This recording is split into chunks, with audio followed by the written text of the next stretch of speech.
America ದೇಶ ಅಂದ್ರೆ ಎಲ್ಲರೂ ಏನ್ ಅನ್ಕೊಳ್ತಾರೆ ಅಂದ್ರೆ ಅದೊಂದು ಡೆವಲಪ್ಡ್ ಕಂಟ್ರಿ, ಅಲ್ಲಿರುವಂತ ಜನಗಳು ತುಂಬಾ ಚೆನ್ನಾಗಿ ಜೀವನ ಮಾಡ್ತಾರೆ ಅಂತ ಎಲ್ಲರೂ ಅನ್ಕೊಂಡಿದೀವಲ್ವಾ. ಆದ್ರೆ ಅಮೆರಿಕನ್ನರ ವಿಚಿತ್ರ ಆಚಾರಗಳು, ಅವರ ಸಂಸ್ಕೃತಿಗಳು, ಅಲ್ಲಿನ ಹುಡುಗಿಯರು ಯಾವ ತರ ನಡ್ಕೊಳ್ತಾರೆ ಅಂತ ಕೇಳಿದ್ರೆ ನಿಮ್ಗೆ ಆಶ್ಚರ್ಯ ಆಗೋದು ಹಾಗಿರ್ಲಿ, ಅಸಹ್ಯವಾಗುತ್ತೆ. ಯಾಕಂದ್ರೆ ಇವತ್ತು ನಾನು ಹೇಳೋದಕ್ಕೆ ಹೋಗ್ತಿರೋ ವಿಷಯಗಳು ಆ ತರ ಇದೆ.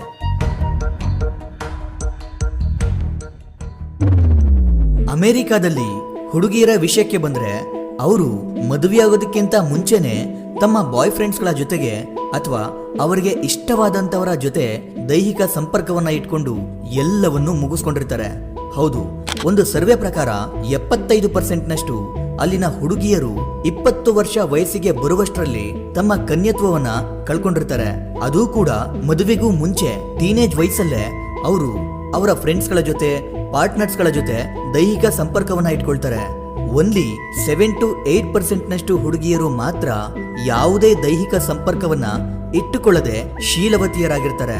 ಅಂಥವರು ಯಾವ ತರ ಹುಡುಗಿರು ಅಂದ್ರೆ ಅವರು ಪ್ರತಿದಿನ ಚರ್ಚ್ಗಳಿಗೆ ಹೋಗೋದು, ತಮ್ಮ ಧರ್ಮದ ಬಗ್ಗೆ ಗೌರವ ನಂಬಿಕೆಯನ್ನ ಇಟ್ಟುಕೊಂಡಿರುವಂತ ಹುಡುಗಿಯರು ಮಾತ್ರ ಮದುವೆಗೂ ಮುಂಚೆ ಯಾವುದೇ ರೀತಿಯ ಸಂಬಂಧವನ್ನ ಹೊಂದೋದಿಲ್ಲ. ಹುಡುಗರ ವಿಷಯಕ್ಕೆ ಬಂದ್ರೆ ಅವರದ್ದು ಕೂಡ ಇದೇ ಕತೆ. ಮತ್ತೆ ನಮ್ಮ ಭಾರತ ದೇಶದಲ್ಲಿ 25ರಿಂದ 30 ವರ್ಷ ವಯಸ್ಸಾಗಿದ್ರು ಕೂಡ ನಮ್ಮ ಮಕ್ಕಳು ನಮ್ಮ ಮನೆಯಲ್ಲೇ ಇರ್ಲಿ ಅಂತ ನಾವೆಲ್ಲರೂ ಭಾವಿಸ್ತೀವಿ. ಯಾಕಂದ್ರೆ ನಮ್ಗೆ ಅದೇ ಖುಷಿ ಕೊಡುತ್ತೆ. ಆದ್ರೆ ಅಮೆರಿಕಾದ ಬಹಳಷ್ಟು ಕುಟುಂಬಗಳಲ್ಲಿ ಅವರ ಮಕ್ಕಳಿಗೆ 18 ವರ್ಷ ವಯಸ್ಸು ಆಗ್ತಿದ್ದಂತೆ ಇನ್ನು ನೀನು ದೊಡ್ಡವನಾಗಿದ್ದೀಯಾ, ಆದ್ರಿಂದ ನಿನ್ನ ಜೀವನವನ್ನ ನೀನೇ ನಡೆಸು ಅಂತ ಹೇಳಿ ಮಕ್ಕಳನ್ನ ಹೊರಗಡೆ ಕಳಿಸ್ತಾರೆ. ಆಗ ಅವರು ಹೊರಗಡೆ ಹೋಗಿ ಬೇರೆ ಮನೆ ಮಾಡ್ಕೊಂಡು ಕೆಲ್ಸಕ್ಕೆ ಸೇರ್ಕೊಂಡು ಜೀವನ ಮಾಡ್ಬೇಕಾಗುತ್ತೆ. ಈ ತರ ಯಾಕೆ ಮಾಡ್ತಾರೆ ಅಂದ್ರೆ ನಮ್ಮ ಮಕ್ಕಳು ಸ್ವತಂತ್ರವಾಗಿ ಬದುಕೋದನ್ನ ಕಲ್ತ್ಕೋಬೇಕು ಅಂತ ಈ ತರ ಮಾಡ್ತಾರೆ. ಇನ್ನೂ ಕೆಲ ಕುಟುಂಬಗಳಲ್ಲಿ ಯಾವ ತರ ಅಂದ್ರೆ ಮಕ್ಕಳಿಗೆ 18 ವರ್ಷ ವಯಸ್ಸು ಆದ್ಮೇಲೂ ಕೂಡ ಅವರು ಹೊರಗಡೆ ಹೋಗದೆ ತಮ್ಮ ಮನೆಯಲ್ಲೇ ಇದ್ರೆ ಸ್ವಂತ ತಮ್ಮ ತಂದೆ ತಾಯಿಗೇನೆ ಪ್ರತಿ ತಿಂಗಳು ಮನೆಯ ಬಾಡಿಗೆಯನ್ನ ಕಟ್ಟಬೇಕಾಗುತ್ತೆ. ಮತ್ತೆ ನಮ್ಮ ದೇಶದಲ್ಲಿ ನಮ್ಮ ಕುಟುಂಬದವರನ್ನ ಅಂದ್ರೆ ನಮ್ಮ ತಂದೆ ತಾಯಿನ ಅಪ್ಪ, ಅಮ್ಮ, ಅಜ್ಜ, ಅಜ್ಜಿ ಅಂತ ಗೌರವದಿಂದ ಕರಿತೀವಿ. ಆದ್ರೆ ಅಮೆರಿಕದ ಕೆಲವೊಂದಷ್ಟು ಕುಟುಂಬಗಳಲ್ಲಿ ಅವರ ತಂದೆ ತಾಯಿಯನ್ನ ಅಥವಾ ಅಜ್ಜ ಅಜ್ಜಿಯನ್ನ ಅವರ ಹೆಸರು ಹಿಡಿದು ಕರೆಯಲಾಗುತ್ತೆ. ಹಾಗೆ ಅಮೆರಿಕ ದೇಶದಲ್ಲಿ ಅವರು ಇಷ್ಟಪಟ್ಟಂತ ಹುಡುಗ ಇರ್ಬೋದು ಅಥವಾ ಹುಡುಗಿ ಇರ್ಬೋದು, ಅವರ ಬಗ್ಗೆ ತಮ್ಮ ತಂದೆ ತಾಯಿ ಹತ್ರ ಯಾವುದೇ ಭಯ ಇಲ್ಲದೆ ಹೇಳ್ಕೊಳ್ತಾರೆ. ಕೆಲವೊಂದು ಬಾರಿ ಯಾರನ್ನ ಅವರು ಪ್ರೀತಿ ಮಾಡಿರ್ತಾರೋ ಅವರನ್ನ ನೇರವಾಗಿ ತಮ್ಮ ಮನೆಗೆ ಕರ್ಕೊಂಡು ಬಂದು ತಮ್ಮ ತಂದೆ ತಾಯಿಗೆ ಮೀಟ್ ಮಾಡಿಸ್ತಾರೆ.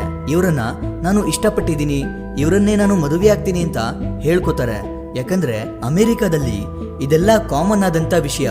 ಅವರ ಸಂಗಾತಿಯನ್ನ ಅವರೇ ಸೆಲೆಕ್ಟ್ ಮಾಡ್ಕೊಳ್ಳಿ ಅಂತ ಅವರ ತಂದೆ ತಾಯಿ ಅದಕ್ಕೆ ವಿರೋಧ ಮಾಡೋದಿಲ್ಲ. ಆದ್ರೆ ನಮ್ಮ ದೇಶದಲ್ಲಿ ಯಾರನ್ನಾದ್ರೂ ಇಷ್ಟಪಟ್ಟಿದ್ರೆ ಅವರ ತಂದೆ ತಾಯಿನೇ ಅದಕ್ಕೆ ತೀವ್ರವಾಗಿ ವಿರೋಧ ಮಾಡ್ತಾರೆ. ಮತ್ತೆ ಅಮೆರಿಕದಲ್ಲಿ ತಮ್ಮ ಮಕ್ಕಳನ್ನ ಚಿಕ್ಕ ವಯಸ್ಸಿನಿಂದಲೇ ತಮ್ಮ ರೂಮನ್ನ ಕ್ಲೀನ್ ಮಾಡ್ಕೊಳ್ಳೋದು, ತಮ್ಮ ಬಟ್ಟೆಯನ್ನ ತಾವೇ ಕ್ಲೀನ್ ಮಾಡ್ಕೊಳ್ಳೋದು, ಕೆಲವೊಮ್ಮೆ ಆ ಚಿಕ್ಕ ಮಕ್ಕಳೇ ತಮ್ಮ ಊಟವನ್ನ ತಾವೇ ತಯಾರಿಸಿಕೊಳ್ಳಬೇಕಾಗುತ್ತೆ. ನಾವು ನಮ್ಮ ಮಕ್ಕಳಿಗೆ ಇದನ್ನೆಲ್ಲ ಮಾಡಿಸೋದಕ್ಕೆ ಇನ್ನು ಚಿಕ್ಕ ಮಗು ಅಂತ ಅನ್ಕೋತೀವಿ. ಆದ್ರೆ ಅಮೆರಿಕದವರು ನಮ್ಮ ಮಗು ಕಲ್ತ್ಕೋಬೇಕು ಅಂತ ಅನ್ಕೋತಾರೆ. ಇನ್ನೊಂದು ವಿಷಯ ಏನಂದ್ರೆ ಅವರ ಮಕ್ಕಳು ಮನೆಯಲ್ಲಿ ಪಾತ್ರೆ ತೊಳೆದ್ರೆ, ಬಟ್ಟೆ ಒಗೆದ್ರೆ, ಈ ತರ ಮನೆಯ ಕೆಲಸವನ್ನ ಅವರ ಮಕ್ಕಳು ಮಾಡಿದ್ರೆ ಅವರ ತಂದೆ ತಾಯಿ ದುಡ್ಡನ್ನ ಕೊಡ್ತಾರೆ. ಯಾಕಂದ್ರೆ ಹಣ ಶ್ರಮ ಪಡೋದ್ರಿಂದ ಮಾತ್ರ ಬರುತ್ತೆ ಅಂತ ಮಕ್ಕಳಿಗೆ ಅರ್ಥ ಮಾಡಿಸೋದಿಕ್ಕೆ ಅವರು ಈ ತರ ಮಾಡ್ತಾರೆ. ಮತ್ತೆ ಅಮೆರಿಕ ದೇಶದಲ್ಲಿ ಅವರ ತಂದೆ ತಾಯಿಗಳು ಮಕ್ಕಳ ಜೊತೆಯಲ್ಲೇ ಇದ್ರೆ ಆ ತಂದೆ ತಾಯಿಗೆ ಯಾವಾಗ ವಯಸ್ಸಾಗುತ್ತೋ ಆಗ ಅವರನ್ನ ನೋಡಿಕೊಳ್ಳೋದಿಕ್ಕೆ ಅವರ ಮಕ್ಕಳಿಗೆ ಸಮಯ ಇರೋದಿಲ್ಲ. ಎಲ್ರೂ ತಮ್ಮ ಕೆಲಸದಲ್ಲಿ ಬ್ಯುಸಿಯಾಗಿರ್ತಾರೆ ಅಥವಾ ಅವರು ಫ್ರೀಯಾಗಿ ಇದ್ರೂ ಕೂಡ ವಯಸ್ಸಾಗಿರುವ ತಮ್ಮ ತಂದೆ ತಾಯಿಯನ್ನ ನೋಡ್ಕೊಳ್ಳೋದಿಕ್ಕೆ ಅವ್ರಿಗೆ ಇಷ್ಟ ಆಗೋದಿಲ್ಲ. ಆದ್ರಿಂದ ಅವರು ಏನ್ ಮಾಡ್ತಾರೆ ಅಂದ್ರೆ ತಮ್ಮ ತಂದೆ ತಾಯಿಗೆ ವಯಸ್ಸಾದ್ಮೇಲೆ ಅವರನ್ನ ಕರ್ಕೊಂಡು ಹೋಗಿ ವೃದ್ಧಾಶ್ರಮಕ್ಕೆ ಸೇರಿಸಿ ಬಿಡ್ತಾರೆ. ಆಗಾಗ ಹೋಗಿ ಅವರನ್ನ ನೋಡ್ಕೊಂಡು ಬರ್ತಾರೆ.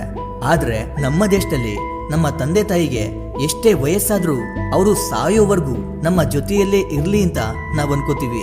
ಆದ್ರೆ ಅಮೆರಿಕನರು ಮಾತ್ರ ಇದಕ್ಕೆ ತದ್ವಿರುದ್ಧ ಅಂತಾನೆ ಹೇಳ್ಬೋದು.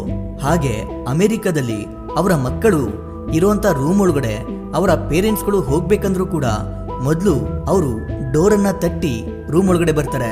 ಆದ್ರೆ ನಮ್ಮ ಇಂಡಿಯಾದಲ್ಲಿ ಅಮ್ಮ ಡೈರೆಕ್ಟ್ ಆಗಿ ಒಳಗಡೆ ಬರ್ತಾರೆ. ಮತ್ತೆ ನೀವೆಲ್ಲರೂ ಅಬ್ಸರ್ವ್ ಮಾಡಿರ್ತೀರ, ಅದೇನಂದ್ರೆ ಅಮೆರಿಕದಲ್ಲಿ ಅಲ್ಲಿನ ಜನರು ಮನೆಯಲ್ಲಿ ನಾಯಿಗಳನ್ನ, ಬೆಕ್ಕುಗಳನ್ನ ಮಗು ತರ ನೋಡ್ಕೋತಾರೆ. ಅವುಗಳಿಗೆ ಬರ್ತ್ಡೇ ಮಾಡ್ತಾರೆ, ಅವುಗಳಿಗೆ ಅಂತಾನೆ ಸಪರೇಟ್ ಆದಂತ ಹಾಸಿಗೆ ಇರುತ್ತೆ.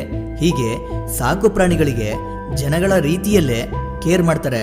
ಈಗೀಗ ನಮ್ಮ ದೇಶದಲ್ಲೂ ಕೂಡ ಜನಗಳು ಇದೇ ರೀತಿ ಕಲ್ತ್ಕೋತಿದ್ದಾರೆ. ಹಾಗೆ ಅಮೆರಿಕನ್ನರು ತಮ್ಮ ಮನೆಯಲ್ಲಿ ಫ್ರಿಡ್ಜ್ ಇರುತ್ತಲ್ಲ, ಅದರ ಒಳಗಡೆ ತಿನ್ನುವಂತ ಐಟಮ್ಸ್ಗಳನ್ನ ಏನಾದರೂ ಇಟ್ಟಿದ್ರೆ ಅದಕ್ಕೆ ಅವರ ಕುಟುಂಬದ ಒಬ್ಬೊಬ್ಬರ ಹೆಸರನ್ನ ಬರೆದುಕೊಳ್ತಾರೆ. ಯಾಕಂದ್ರೆ ಒಬ್ಬರ ಐಟಮ್ ಅನ್ನ ಮತ್ತೊಬ್ರು ಮುಟ್ಟೋದಿಲ್ಲ. ಹಾಗೆ ನಮ್ಮ ದೇಶದಲ್ಲಿ ಒಬ್ಬ ಹುಡುಗ ಮತ್ತು ಹುಡುಗಿ ಮದುವೆ ಆಗದೆ ಒಂದೇ ಮನೆಯಲ್ಲಿ ಇದ್ರೆ ಅದಕ್ಕೆ ತುಂಬಾ ಕೆಟ್ಟ ರೀತಿಯಲ್ಲಿ ಮಾತನಾಡ್ಕೊಳ್ತಾರೆ. ಆದ್ರೆ ಅಮೆರಿಕದಲ್ಲಿ ಒಬ್ಬ ಹುಡುಗ ಮತ್ತು ಹುಡುಗಿ ಮದುವೆ ಆಗದೆ ಕೂಡ ಇಬ್ರು ಜೊತೆಯಲ್ಲೇ ಒಂದೇ ರೂಮ್ನಲ್ಲಿ ಎಷ್ಟು ವರ್ಷಗಳವರೆಗೆ ಬೇಕಾದ್ರೂ ಇರ್ಬೋದು. ಅದು ಅಲ್ಲಿ ಕಾಮನ್ ಆದಂತ ವಿಷಯ.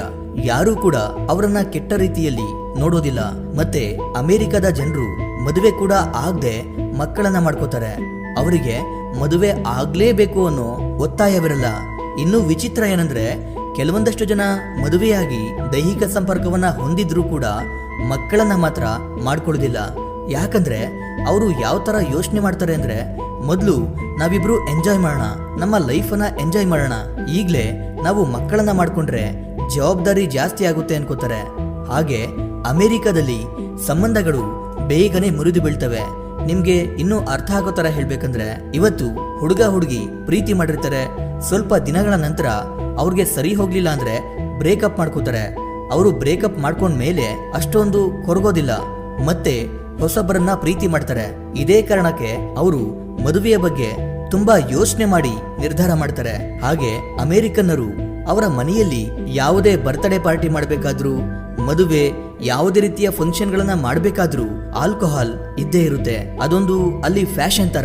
ಕೆಲವರು ಇಷ್ಟಪಟ್ಟು ಕುಡಿದ್ರೆ ಇನ್ ಕೆಲವರು ತಮ್ಮ ಒಂಟಿತನವನ್ನ ಮರೆಯೋದಕ್ಕೆ ಕುಡಿತಾರೆ. ಈ ತರ ಯಾವುದೋ ಒಂದು ಕಾರಣ ಇಟ್ಕೊಂಡು ಅವರು ಆಲ್ಕೋಹಾಲ್ ಅನ್ನ ಕುಡಿಯೋದಂತೂ ಖಂಡಿತ.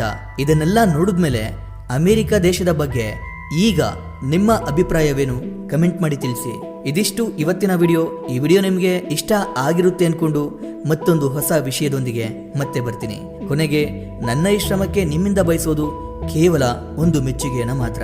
Anyway, thank you for watching.